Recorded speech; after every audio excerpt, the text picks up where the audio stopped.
Parents, your teen is using SAT practice tests wrong. Do this instead. For those of you guys who don't know me yet, my name is Jared Wynn. I'm the founder and director of Geometry Gurus SAT Prep.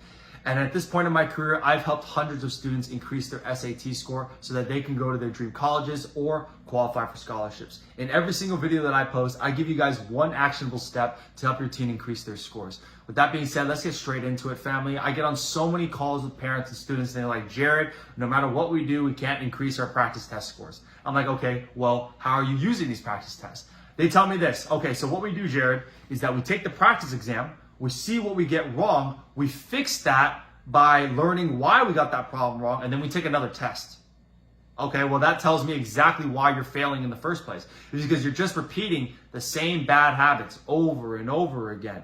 Because even though you're figuring out which problems you're getting wrong and then you're going over it, if you're not addressing the true issue, the true reason why you are getting those problems, then you're just going to fail over and over again, okay?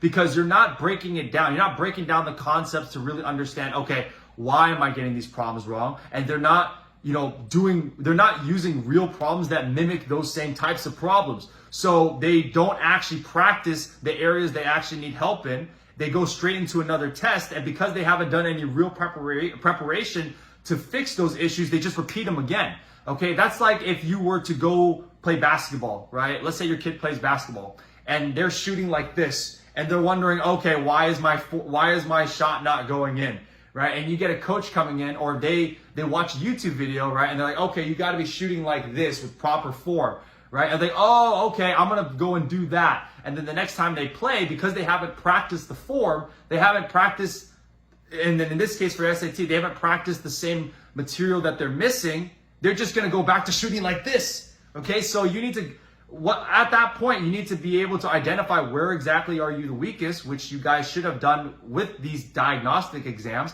And then you're supposed to actually practice the things that you need help on.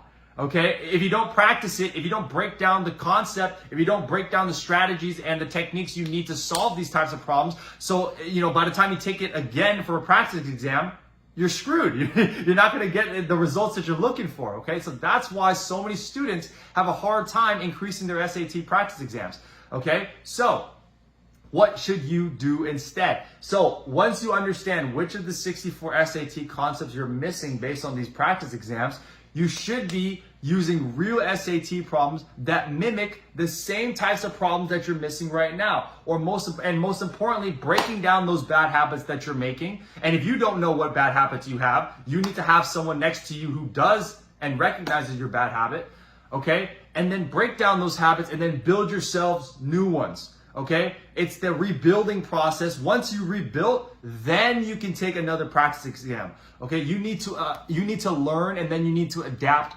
first before you even consider taking another practice exam. Because at that point, if you just take one right after just seeing what you got wrong and trying just going over the wrong question without actually delving deep into the concepts, then you're going to waste that practice exam. You're going to waste your time. And then most importantly, right, you didn't address the root cause of the issue. Okay. So that is really quick. This is a very quick video on how exactly what you should be doing and where you're probably going wrong, okay? If any of you guys have any questions on how to increase your SAT score, or if you need help applying these strategies to your teen's unique learning situation, go ahead and DM me or send me an email back, and I'd be more than happy to help you guys out. No obligations. I just want to make sure that you are on the right track. All right, guys, have a great rest.